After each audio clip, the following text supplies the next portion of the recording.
ஒரு ஊரில் ஒரு ராஜா ராணி இருந்தாங்க.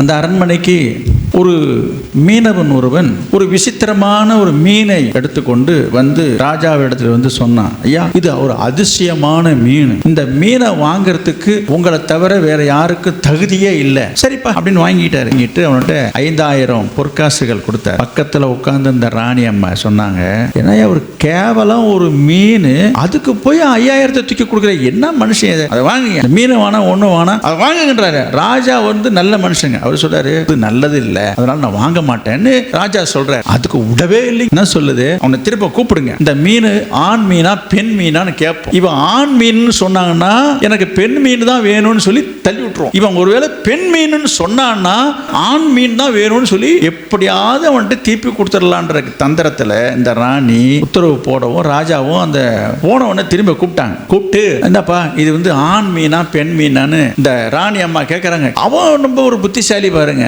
நிதானமா, இது ஆண் மீனும் இல்லை பெண் மீனும் இல்லை, ரெண்டும் கலந்த ஒரு வினோதமான மீன் இது, அதனால தான் நான் ராஜாவுக்கு கொண்டு வந்து கொடுத்தேன், இதெல்லாம் ஊர் உலகத்தில் கொடுக்க கூடாதுன்னு தான் உங்கள்கிட்ட கொடுக்க வந்ததுக்கே அதுதான் காரணம் என்று சொன்னான் பாருங்க. இது ராஜாவுக்கு ரொம்ப சந்தோஷம். கொடுத்த 5000 10 சொல்லி தூக்கி இன்னொரு 5000 செய்தி கொடுத்த உடனே அதுல ஒரு காசு கீழே தவறி விழுந்து உருண்டு ஓடுது. இந்த ராணிக்கு கொதிக்குது, பிபி ஏறுது. இப்படியாவது திருப்பி அடிச்சிடலான்னு பார்த்தா சொல்றான், இங்க பாரு, கேவலம் 5000 பொற்காசு ஒரு காசு கீழே விழுந்தாதான் என்ன, அது யாராவது வரவும் போறோம் ஏழை எளியவன் எடுத்துட்டு போக மாட்டானா, தரித்திரம் தரித்திரம், இங்க பாரு ரொம்ப சீப்பா நடந்துக்கிறான். இதை காதுல வாங்கிட்டு அந்த காசை எடுத்துட்டு திரும்பி பொறுமையா, நான் காசுக்கு ஆசைப்பட்டு இந்த காசை எடுக்கல, இந்த பொற்காசுல ஐயா உங்களுடைய உருவம் பொறிக்கப்பட்டிருக்குது, தப்பித்தவரை யாராவது நடந்து வந்து கால் வச்சு மிரிச்சிட்டாங்கன்னா அது என்னால தாங்க முடியாதுங்க, அது உங்களுக்கு வருகிற ஒரு பெரிய ஒரு குறைச்சலாச்சே, அதனால தாங்க கீழே வந்த காசு எடுத்தேன். இதை கேட்ட உடனே இந்த ராஜா அப்படியே நெகிழ்ந்துட்டு, அடாடாடாடா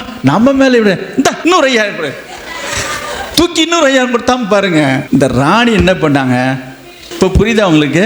கப்பு சிப்புன்னு வாயை மூடிட்டான். என்ன விஷயம்னாக்கா, திரும்பியும் ஒரு வாயை திறந்து ஏடா கூடமா விட்டா என்ன ஆகும், இன்னொரு 5 ரூபா போடும், வேணாம் சாமி இதோட நான் வாயை நிறுத்திக்கிறேன்னு அவன் நிறுத்திக்கிட்டான். இது ஒரு சம்பவம் இல்ல, நீங்க சிந்திக்க வேண்டியது இருக்குது. இப்ப புரியுதா? வாயை விட்டதுனால இப்ப 5 என்னாச்சு, 15 மாறிடுச்சு. அதே சமயம் இவன் மிதுவான பிரதியுத்தரம் உக்கிரத்தை மாற்றும் என்று வசனம் இருக்கிறது.